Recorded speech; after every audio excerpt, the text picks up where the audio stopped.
Welcome to E69 news. Janagama జిల్లా station Ghanpur నియోజకవర్గంలోని చిల్పూర్ మండలం లింగంపల్లి గ్రామంలో 80 ఏళ్ల వృద్ధురాలిపై జరిగిన అత్యాచారం ఘటన తీవ్ర సంచలనం సృష్టించింది. గంజాయి మద్యం మత్తులో ఉన్న యువకుడు ఈ దారుణానికి పాల్పడినట్లు పోలీసులు గ్రామస్తులు తెలిపారు. బాధితురాలి కుటుంబ సభ్యుల ఫిర్యాదుతో పోలీసులు నిందితుడిని అరెస్టు చేసి కేసు నమోదు చేశారు. బాధితురాలికి న్యాయం చేయాలని, నిందితుడికి అత్యంత కఠిన శిక్ష విధించాలని మహిళలు గ్రామస్తులు ఆందోళనకు దిగారు.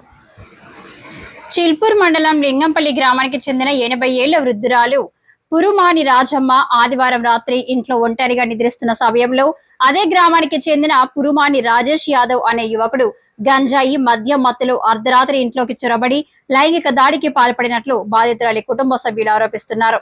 ఘటన అనంతరం కుటుంబ సభ్యులు వెంటనే 108 అంబులెన్స్ కు సమాచారం అందించగా బాధితురాలిని వరంగల్ MGM ఆసుపత్రికి తరలించి చికిత్స అందిస్తున్నారు.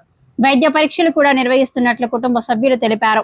బాధితురాలి కుటుంబ సభ్యుల ఫిర్యాదు మేరకు పోలీసులు వెంటనే స్పందించి నిందితుడు రాజేష్ యాదవ్ ను అరెస్ట్ చేసి సంబంధిత సెక్షన్ల కింద కేసు నమోదు చేశారు. ఘటనకు సంబంధించిన అన్ని కోణాల్లో దర్యాప్తు కొనసాగుతుందని పోలీసులు వెల్లడించారు.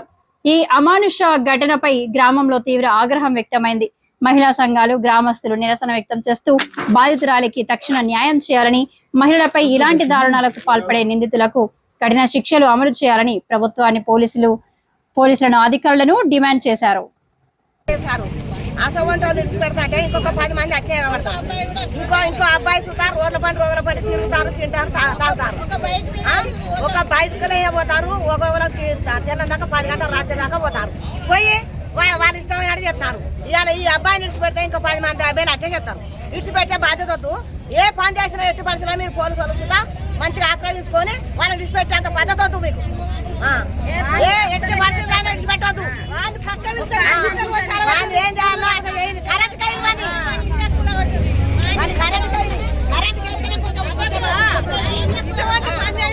పడిపోక చదువుక పని చెప్పకుండా తినకుండా తిరిగేటోళ్ళు వచ్చేటువంటి పని చేసే పక్క వెళ్తారు, పిట్టలు వచ్చి సాగొట్టు. అది పద్ధతి.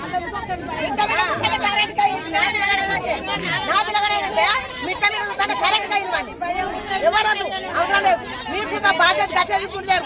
ఊర్లో పడుకో మీరు సేగా తీసుకుంటారు. ఇంటి పెడతారు. మీరు ఇంటారా పెడతారు. ఇదే కాదు ఇంకా 12 వరకు ఇంటి పెడతారు. మరి ఇంట్లో అడిగితే ఆయన ఇంటి పెడితే మళ్ళీ ఈ ఊరు కడతారు. చిట్ట పెట్టాలి.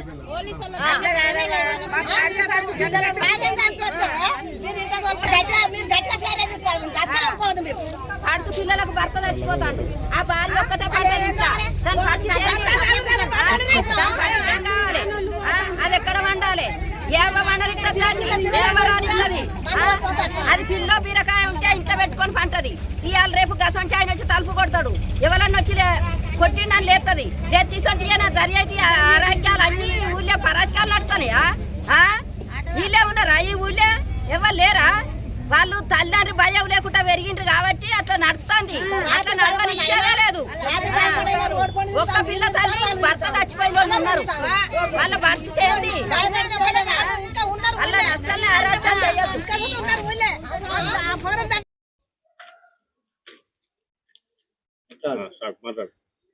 కనకరాజు నా పేరు. మా అమ్మను ఆడికి వచ్చి డోర్ కొట్టగానే తీసిందట. తీయగానే అడ్డం పడేసి మీద పోరిండట. మొత్తం కానీ వచ్చిండు. ఈ బెడ్ ఆగుతలేదు ఇళ్ళకి. మా చిన్నమ్మ, మా తమ్ముడు నాకు ఫోన్ చేసి చెప్పారు ఇట్లా జరిగిందని. చెప్తే నేను వచ్చిన అట్లా చక్కగా అటే పోయినా. మా భార్య, నేను, మా కొడుకులు ఇట్లా చూసాం సార్. సీరియస్గా ఉన్నది. చెవులకి వెళ్ళి బెడ్ అవుతలేదు. మొత్తం చెవుల నుంచి వెళ్ళి ఒత్తి ఇదంతా మాట్లాడతలేదు. మొత్తం ఒత్తిండు. ఇవన్నీ ఇరిచిండు. ఇట్లా ఇస్తే ఇవి ఎత్తలేవు. ఇట్లా బొండుగా వేసుకుండు. బాగా కొట్టిండు. బెడ్ ఆగుతలేదు. చేయలని వాడు పెట్టిండు. ఈ దిమ్మ నడిపులో కుద్దిండట. ఎత్తలేదు. అంతే సార్. మీ పేరు? కనకరాజు. తలుపు తీసిందట. తలుపు తీసినాక కింద మంచం నుంచి కింద వేసిందట. చెప్పారు ఓంకారం ఎవరన్నారు? ఏంటి ఓంకారం వచ్చిందని చెప్పేసి ఎవరన్నారు? ముసలమ్మ అమ్మ నేను ఓంకారు వచ్చిన తీయి అని ఈయన అన్నాడు, ఈ రాజేష్ అన్నాడు. రాజేష్ అంటే తలుపు తీసిందట. తలుపు తీయగానే ఇంత దూరి ముసలని కింద ఎత్తేసి పొల్లు కొట్టిండు. చెవులకి వెళ్ళి ఇదంతా విసికిండు, చెయ్యిలో పెట్టిండు. ఓంకారు మా చిన్న కొడుకు సోపతికి వచ్చిందట. మొన్న నిన్న ఇక్కడ ఫంక్షన్ బర్త్డే అయిందట. బర్త్డే అయితే మళ్ళీ సాయంత్రం మళ్ళీ ఇంటనే వచ్చిండు హైదరాబాద్కు వచ్చిండు. నువ్వేం పని చేస్తావు? నేను అడవిన పని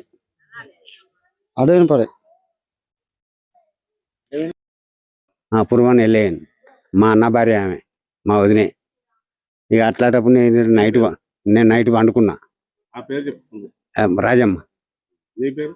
ఎల్లయ్య. అయితే పొద్దుకిడ వండుకున్నాడు. వండుకుంటాలకు 1 గంటకు వాడు ఇంట్లోకి పోయిండట.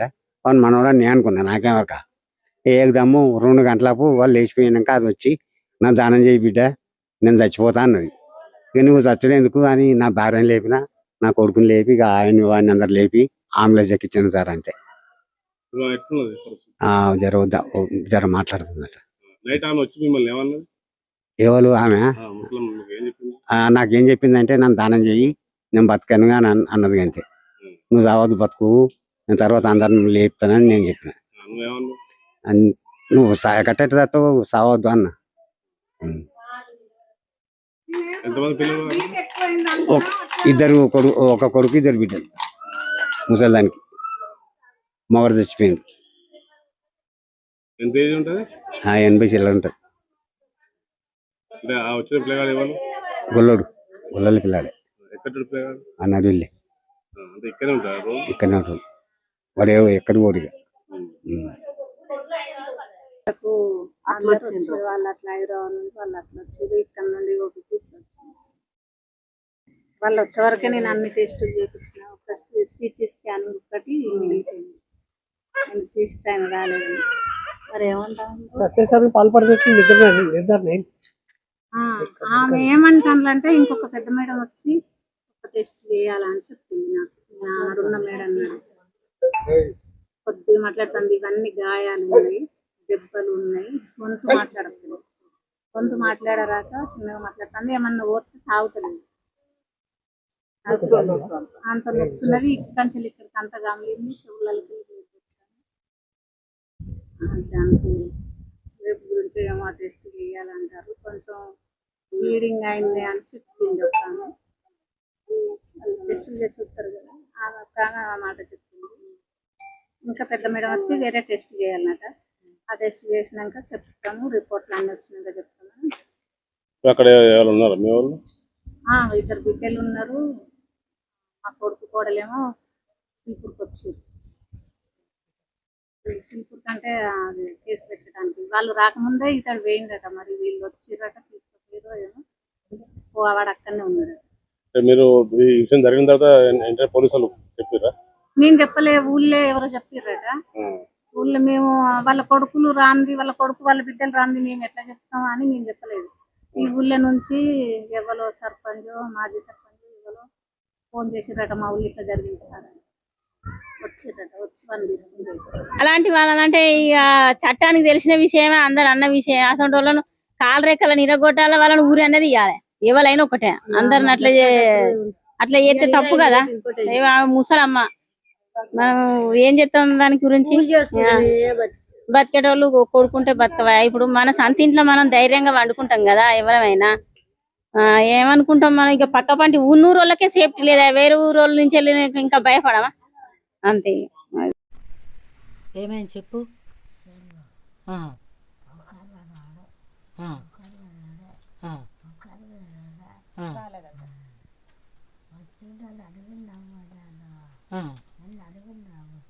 అడిగినావు అడిగావు చెప్పు.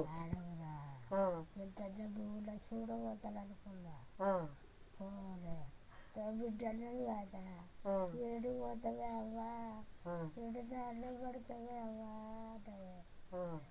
పోతలేదు బిడ్డ. చెప్పి రాత్రి పండకుండా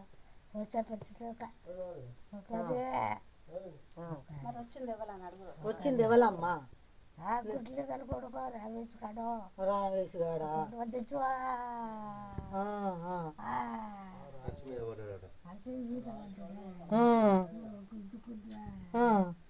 లంచ కొడుక దగ్గరికి వస్తాడవురా నా మనవడు ఏమనలేడు నా మనవడు లేడు నీ మనవడు లేడట అమ్మా హైదరాబాద్ పోయిండట వా వా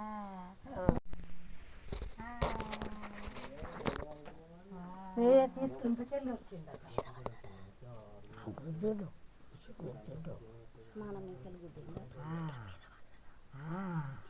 గుద్దుడు బుడలు పట్టు గుద్దుతాడు బాబో అల్లకి చేస్తావు బాబో బాబో బుడలు బాగా పట్టుడు బాబో అయ్యో బాబో దయ్యో అన్నవా అన్నా ఒక్కరికో ఎక్కడ ఉన్నావు అని అన్నా